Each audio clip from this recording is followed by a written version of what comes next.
Charting Toward Intimacy covers mature topics. Listener discretion is advised. Charting Toward Intimacy covers mature topics. Listener discretion is advised. Welcome to Charting Toward Intimacy, where we're expanding the conversation around Catholic sexuality. We're your hosts, Ellen and Kathleen.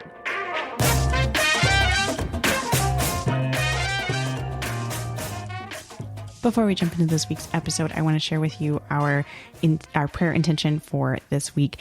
Each week of the month of May, when this episode is originally releasing, we are praying together as a community for a specific intention that has something to do with natural family planning. So for this third week of May, we are praying for all women. We pray for the conviction of women to recognize the need for better health care, especially when it comes to birth control. We pray that women will get to know themselves and their bodies through fertility awareness.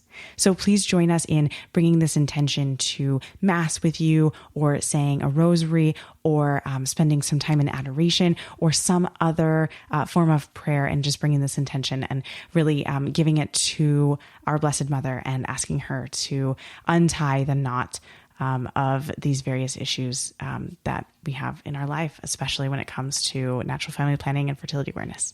All right. We are back with another Charting Toward Intimacy episode. I'm Ellen. And I'm Kathleen.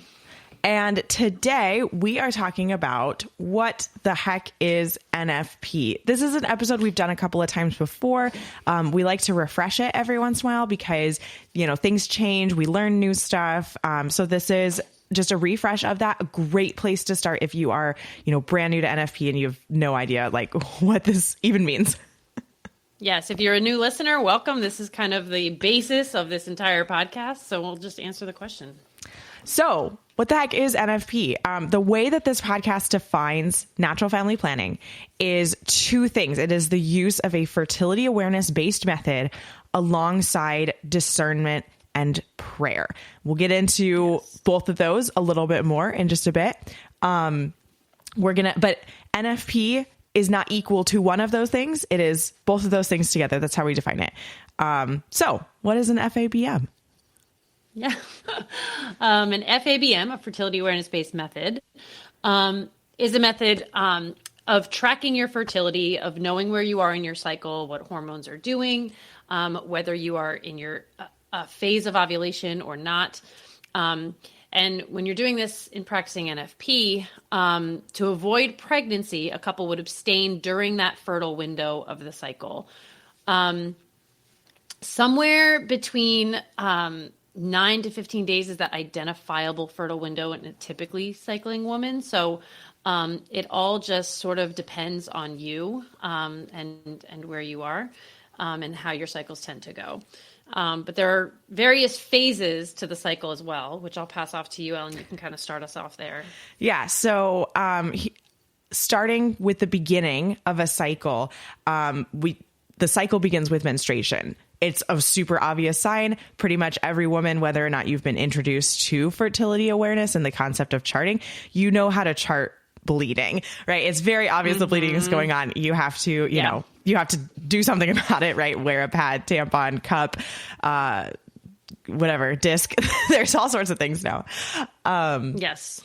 So menstruation, for some methods, bleeding and menstruation is considered fertile. For other methods, it's not. It's dependent on the method. It's dependent on what's being tracked and charted. After menstruation, and it's dependent on your personal cycle as well. Sorry. Oh, exactly. On your individual cycle. Yeah.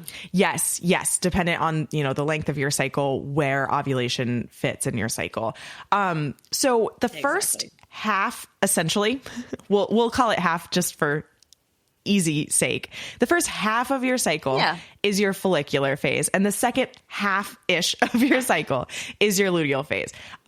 Your follicular phase, from woman to woman, is different. So some women have longer follicular phases. Some women have shorter follicular phases. What the follicular phase is the follicle that houses the egg is maturing and it's getting ready for ovulation. So, you can kind of think about like a mountain. Your body gets ready for ovulation. Ovulation happens at the top, and then your body kind of goes down from that mountain.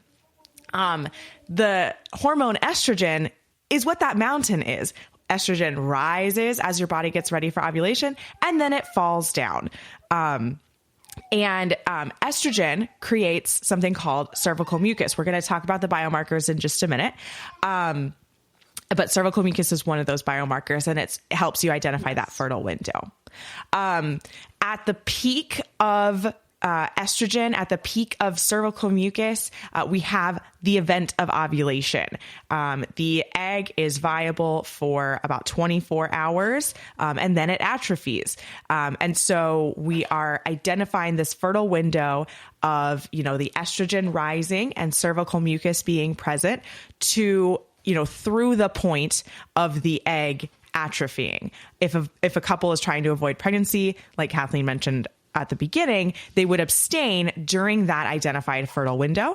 And then you'd come together during the times when you can identify that you as a couple are infertile. Or, well, you as a woman are infertile, but it is couple fertility. But the man's always fertile. That's right. But men are always fertile. Exactly. All right. You want to do luteal phase? Yes. So the luteal phase then refers to again, if we're dividing it into halves, so it's not always perfectly halved, refers to the state of the follicle post-ovulation. So what happens is there is a hormone called luteinizing hormone. We call it LH. And what it does is it actually luteinizes that follicle that has now ruptured in the event of ovulation, releasing the egg. It converts it into what is called the corpus luteum, which now means yellow body. So that's kind of how it looks on a scan. And that is the source of another hormone, progesterone, throughout the remainder of your cycle. So progesterone then rises with the formation of the corpus luteum, which has its own really important jobs for the maintenance of your cycle. And for your uterine lining and all these awesome things. So progesterone takes over throughout the rest of your luteal phase. And then as it drops, assuming an egg has not been fertilized, right? As progesterone drops, all of the hormones of that cycle sort of drop together into all-time lows. And then you begin the next cycle again with your menses. So all those hormones dropping together triggers the next menses. And that's the very quick picture of what a cycle looks like. And this is we just gave you super fast overview. This is something that most NFP instructors, most methods really kind of go into this more in depth. If you're really interested in the science and you're I want a method that teaches me about these hormones, go with Fem, because that's really kind of their bread and butter is all about really giving you that information about what's going on. You get a really awesome whole picture view of your entire cycle, and the understanding is just incredible. But the one thing I did forget to mention that may go without saying, but once you have ovulated, you will not ovulate again. So for that entire luteal phase, you are guaranteed infertile. So that is the biggest part of your phase where it's just take advantage. And if you're avoiding pregnancy, that's your time, you and your husband. So yes, exactly. Okay. So we mentioned biomarkers. There's 3 main biomarkers that are used to assess fertility. There's lots of biomarkers. What a biomarker is just something that your body does or produces that just indicates something, right? So, your temperature, your regular temperature is an indicator of your health status, right? When you have a fever, that's a biomarker telling you that you have a fever. That's what a biomarker is. So we've got 3 basic ones that are used by different methods. Either one or more of these are going to be used by the main methods of fertility awareness. And they give you some kind of information about that fertile window. So the first one is cervical mucus. We already mentioned it. It's present because of estrogen. And this is something that's observed when you go to the bathroom, when you wipe, or via something called sensation, just essentially the sensation at the vulva. These are things that that your instructor would go through with you on how to chart and track these. You want to talk about the next one? Yes. The next one is what we call BBT, which stands for basal body temperature. Basal body temperature is used in some methods and can be added to other methods, where you actually take your temperature first thing in the morning, resting temperature, so meaning before you even get out of bed, same time every morning, with a very particular thermometer called a basal body thermometer. And you are taking your temperature because what happens is after ovulation, with the rise in progesterone, your temperature actually rises as well. And that temperature rise sustains itself throughout the remainder of your luteal phase until your next menses when it drops again. Yeah. So it's a really good indication of ovulation happened. Exactly. That it has happened. And yeah, very, very helpful biomarker for confirming your luteal phase. Exactly. Pass it back to you again, Ellen. The last one. For number 3. Yeah, the third one. And again, there's lots of different biomarkers. These are the 3 main ones that the different methods utilize as primary biomarkers to assess fertility potential. The third one is hormone metabolites in urine. This can be tracked in a couple of different ways. Some methods use something called an LH test strip. That's a luteinizing hormone test, also known as an OPK, an ovulation test. You've probably seen those names around the world. It's a super inexpensive test. You buy a big box of 50 of them on Amazon. Yeah. For like $15. Yeah. And you test multiple times throughout the cycle looking for that LH peak. That is what tells you that ovulation is very near. Your LH is going to peak, for 24 to 36 hours. And that's what tells your body to ovulate, is that LH peak. So, using that ovulation test, that LH test, alongside other biomarkers can give you a very good indication of your fertile window. The other way to track hormone metabolites in urine is a couple of methods utilize the Clear Blue fertility monitor, and they utilize very specific protocols that have been studied using that monitor. So it's not just buy the monitor, use it the opposite of someone trying to achieve pregnancy. They have very specific protocols that they've, researched for how to use the monitor and what it tells you in order to avoid pregnancy, along with some other information, some different calculations of your past cycle length, and potentially using other biomarkers as well. So there's a couple of methods that utilize that. When we get into methods next, we'll talk about which methods utilize the Clear Blue monitor. But the LH test strips are looking for the LH. The Clear Blue fertility monitor tracks estrogen and LH. So it gives you a little indication of both of those. Yes. All and right. The reason the tracking of estrogen is important is because it determines the opening of your fertile window. Whereas LH determines you're already in your fertile window and you're about to ovulate. The rise in estrogen that it detects tells you when your fertile window is essentially opening. All right. Let's really quickly go through methods. So we have mucus-only methods that are only going to use cervical mucus to give you data. They're going to go about it in different ways. But there's Creighton and Billings. They both use cervical mucus. Then there's symptothermal methods. They use cervical mucus plus temperature. The main ones that are out there are SymptoPro and couple-to-couple leak. Symptohormonal methods utilize, there's a couple different methods or a couple different symptohormonal methods. Why don't you take symptohormonal?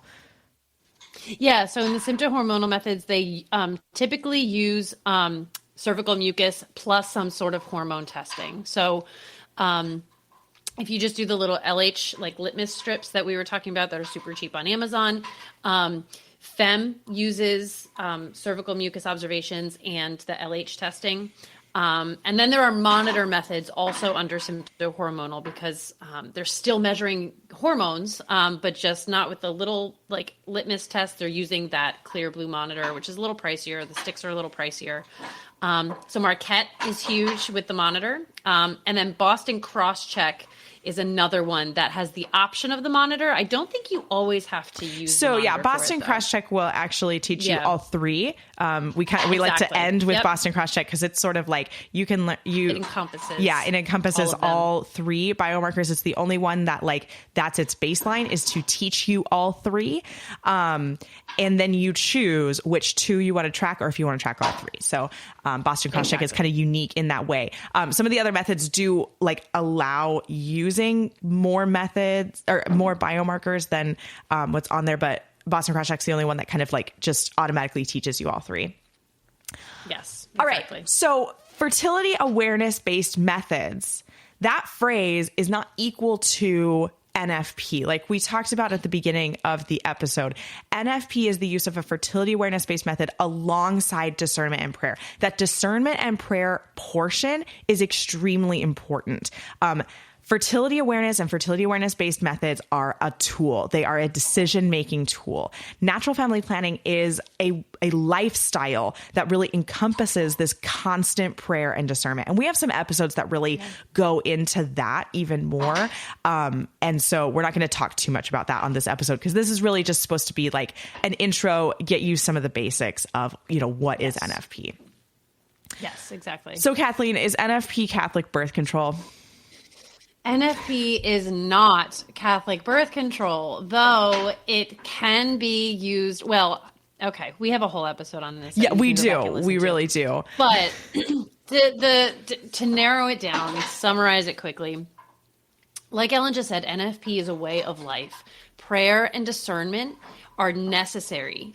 They're a requirement to helping you to follow God's will for your family, for your marriage, all that is involved in that.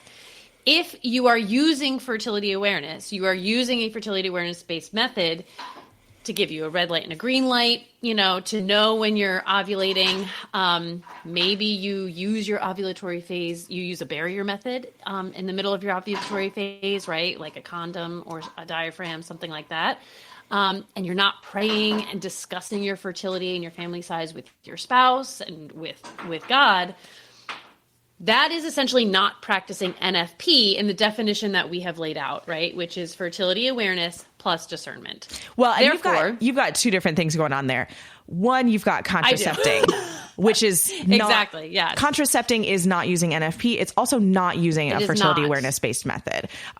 Even if you are charting and identifying your ovulatory phase, it is still a contraceptive, right? Yeah. So fertility awareness-based method means, abstaining during that fertile window and then not abstaining, utilizing the infertile period of time. So contraception is absolutely that's a whole nother conversation. We've got lots of episodes about contraception. We're not going to go into that right now.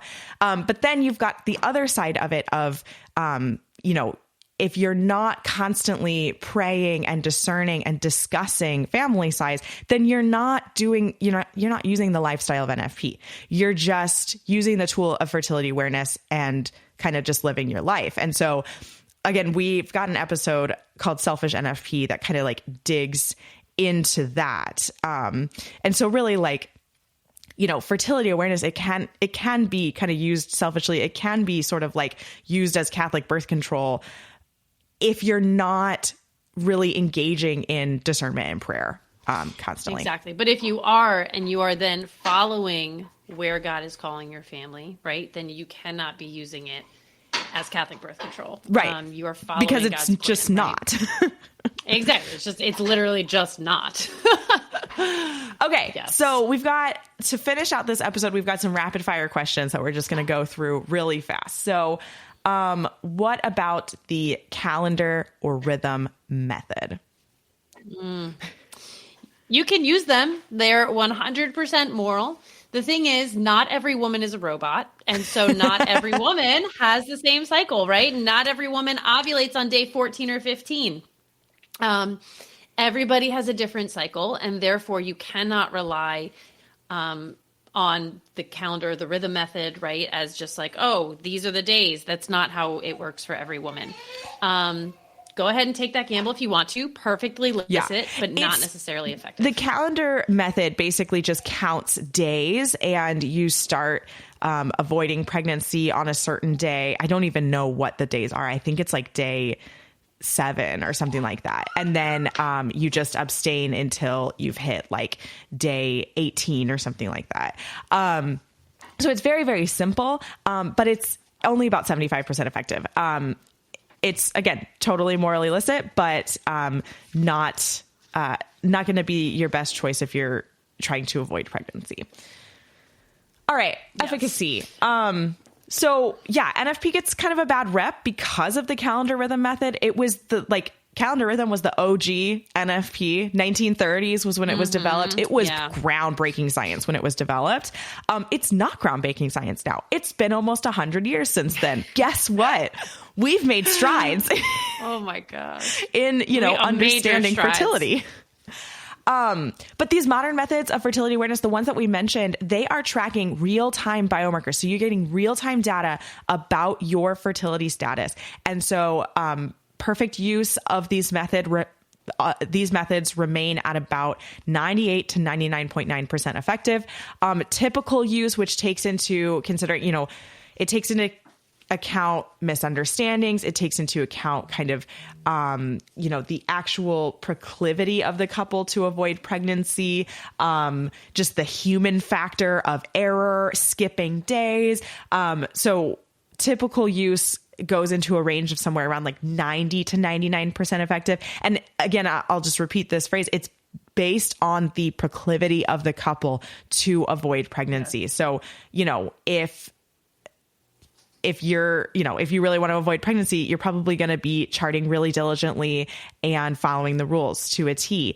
If you start loosening the rules, your efficacy is going to go down. It just will. And then all of these stats are based on learning a method from a certified instructor. These are not stats based on reading a book, or looking at an online forum or downloading a PDF from the internet. I don't recommend that. Yes, not at all. Not if you really want to avoid pregnancy. All right. So Kathleen, how do I get started? To get started, you first want to pick a method. Ellen has this awesome method match course. And she also has method match coaching, that you could use. Definitely take advantage of her and her wealth of knowledge.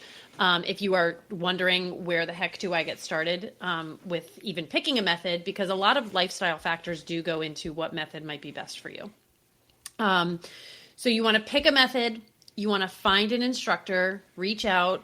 Due to COVID, thanks to COVID, everyone is basically teaching through Zoom these days, or at least has the option for that. I've actually never taught in person because of COVID. Like, I got certified right before COVID hit, and I've never taught in person.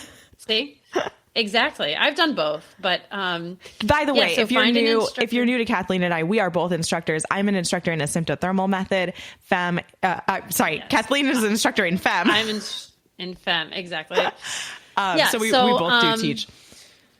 Yes. So find an instructor and reach out, and then take the class. That's it. So, and from there, instructors are really good about touching base, following up, making sure you're kind of following all the right charting rules and understanding. And they're always there to answer any questions that you have along the way as you start learning and practicing this. So Ellen, when should we get started? Now we know how to get started. When should we get started? Yesterday.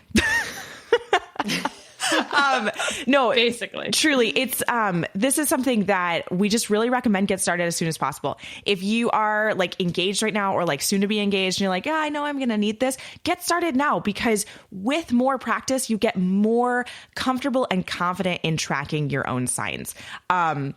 So go pick a method, sign up for a class, check out the method match course. I made it super affordable. It's $12. Just, to make it really, really easy to just like get all of the basic information and be able to pick a method.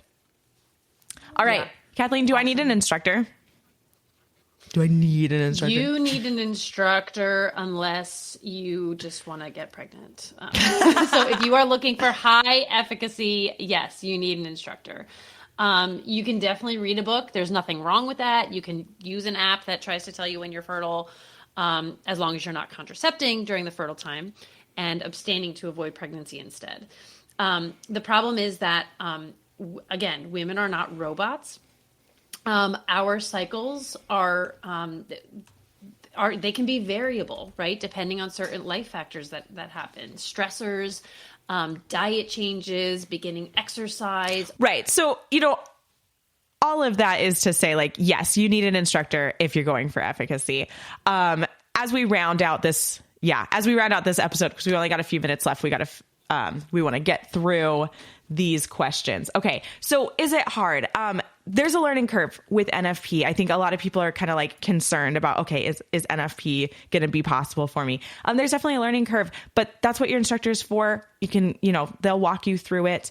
And then on the flip, like the other question of, is it hard? Abstaining and following God's will for your family, that can get really hard.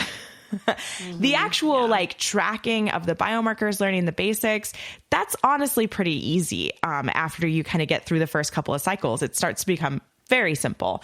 But yeah, abstaining and communicating with your spouse about those things, that's when it starts getting difficult. And we've got other episodes about that.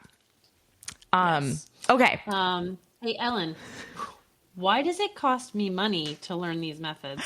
So, when I first started learning about NFP, I was like so mad about this concept that it cost money. I was just like, you know what? If the church cares about NFP, they should just pay for this.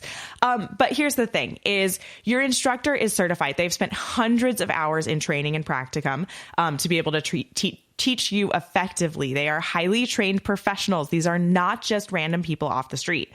Like any other professional, they deserve to be paid. Fertility awareness instructors are historically underpaid for their work and what they offer you. The other thing is when you invest in something, you're much more likely to value it. If you get something it's just human nature. If you get something for free, you don't put a value on it. If you pay a couple $100s for it, you automatically, subconsciously put value to it. This is something that you should value. It's actually extremely valuable. You take one class and information that you can utilize for like 30 plus years of your fertile life. And like I have taught couples for free and I have charged varying amounts, and it is fascinating how different the couples like really focus in and apply when they've actually paid a significant amount of money for it. But here's the thing. If money truly is a burden for you, there are a bunch of organizations out there that offer to subsidize the price. You can check with your parish or diocese to see if they have scholarships available, because many of them do. And you just have to ask. And truly, if money is actually a burden for you, then you will ask. If money is not actually a burden, then you'll find the money somewhere.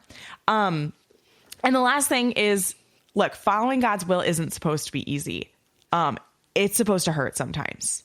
And like, maybe that hurt for you, and this was the case for me, like maybe that hurt for you is paying for a class.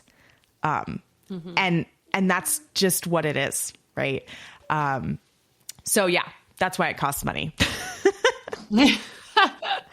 To make it hurt. to make it hurt. All right. And that is NFP in a super quick 26-minute nutshell. Thanks so much for listening. If you are not already following us on Instagram, be sure to check us out at Charting Toward Intimacy.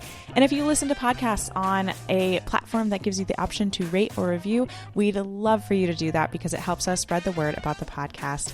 If you ever have questions, comments, or episode topic ideas, please reach out to us. We love to hear from you.